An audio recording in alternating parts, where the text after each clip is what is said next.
Pues, Emilio, ¿cómo estás? Buenas noches, Beatriz. ¿Cómo has estado? Bien, gracias.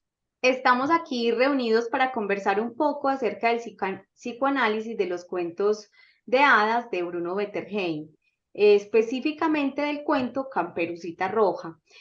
Como bien sabemos, Caperucita fue escrita por Charles Perrault en 1697, pero antes de empezar a escucharte, quisiera preguntarte si estás de acuerdo con que esta sesión sea grabada para fines educativos.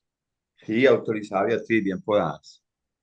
Bueno, entonces quisiera preguntarte un poquito que nos cuentes acerca de tu recorrido, de la vida, que nos cuentes un poco de ti y pues a lo que venimos a hablar sobre Caperucita Roja. Bueno, Beatriz, para tu mayor información, yo soy licenciado en español y literatura en la Universidad de Medellín. Luego estudié tecnología documental en el Tecnológico de Antioquia. Trabajé más o menos 30 años en el área de bibliotecas en Confama, en el cual me vinculé con estos cuentos, porque trabajaba mucho con los preescolares, lo que me motivó a estar, digamos, muy introyectado o muy encarretado con estos cuentos clásicos. Y demás, también he hecho algunas actividades de cuentoterapia y actividades personales por psicoanálisis, donde estuve leyendo parte de los psicoanálisis de los cuentos de hadas y mujeres que corren con lobos. Lo que me ha parecido como un poco más interesante este trabajo de, digamos, transversalizar esa eh, teoría acerca de los cuentos de hada y, digamos, el impacto que tienen los seres humanos. Sí, qué bien, Emilio. ¿Qué tal si nos compartes un poco acerca de ese impacto que tiene de pronto esos cuentos en en la vida de los niños y por qué es importante también estudiar ese trasfondo que tienen esas historias? Sí, mira, a mí lo que me parece muy interesante de esta Caperucita Roja es, como hemos pensado todos, ese símbolo pues de Caperucita Roja, pues es como esa transición, la transición que tenemos de esta chica que está de niña a adolescente. Y de hecho esa expresión, Caperucita Roja, que en realidad es como un proyecto, una apertura a la adolescencia. Entonces, esta es como la intención. El hecho de que Roja en la canasta lleve miel, lleve vino, lleve manzanas, también es muy sugestivo. Pues las manzanas siempre han sido como ese fruto prohibido, ¿no? O en otras versiones lleva el vino, pues el vino también da el dios Baco, que puede ser como la intención como del Dionisio, de la fiesta, todo. O a su vez, la torta también da como una impresión como del manejo de un matrimonio o de una intención, de un compartir con alguien más. Y lo que me parece muy novedoso en estos días que yo pensé, pues cómo una madre deja de ir a su hija a que vaya a visitar a su abuela y a que atraviese el bosque sabiendo que existen los peligros del lobo. Entonces me deja esa inquietud. ¿Qué madre está como, digamos, como tan cuidadosa, deja a expensas a su hija, digamos, al libre albedrío o al abismo, dejar que esa hija sea, digamos, cometida como por el mismo lobo? Como que ¿O a qué sabiendas, abuelita? Eso perdón, sí, sí, cuénteme. como que a sabiendas de que hay un peligro inminente, pues la deja ir sola, aún sabiendo. Eso sí. Y entonces me parece también, porque siempre hemos pensado en que en que Caperucita es arriesgada, pero no hemos visto los otros. Pues el lobo de por sí tiene esa característica de ser, digamos, agresivo y ser, digamos, esa es la característica del lobo. Pero los seres humanos tendemos a ser más cuidadosos. Entonces, ¿por qué no hemos sido cuidadosos con ese perfil? Si ya sabemos que el lobo puede atacarla en cualquier momento. Entonces, eso me parece muy interesante. Bueno, y la otra que me parece muy interesante es el manejo de los sentidos. El manejo de los sentidos cuando Caperucita va y toca la puerta y dice que qué ojos tan grandes tienes. Ahí están trabajando como todos los sentidos.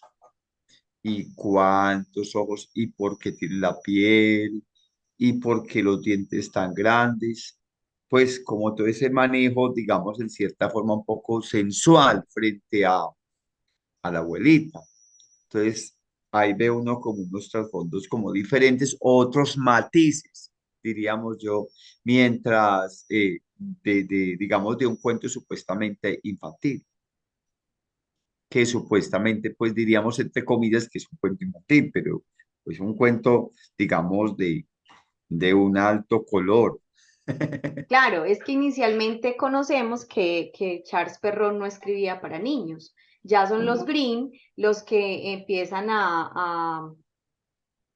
digamos, a modificarlo, son los sí. Grimm los que hacen una nueva versión de esa historia de Charles Perrault. Entonces, claro, ese cuento ya era más bien para las señoritas de esa época.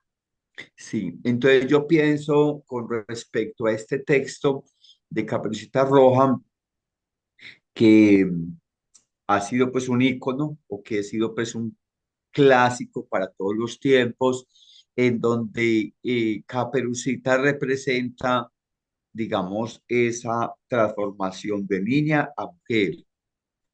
El lobo representaría en cierta forma el hombre, pues como el hombre que puede estar interesado en esa mujer. Y la abuelita podría ser esa supuestamente madre, porque ahí está como, digamos, el reemplazo de la mamá que le manda a la abuelita. Entonces, digamos, como que la abuelita es como, digamos, un reemplazo de la madre, pues, en este momento. Listo. Pero quedan siempre unos elementos interesantes. Entonces, las manzanas que tienen un tono, pues, de representativo como del amor, o algo, digamos, un poco erótico, la manzana prohibida, ¿no?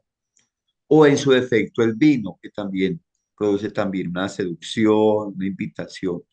O si es la torta también, porque la torta también invita a la fiesta, ¿no? Muy cierto. Y bueno, y otra cosa, pues de todas formas un poco, digamos, un poco enigmática y muy interesante es atravesar el bosque. Una niña de 10 o 12 años, que creo yo que ya Caperucita no tenía 10 sino que según esto ya tendría por ahí 13.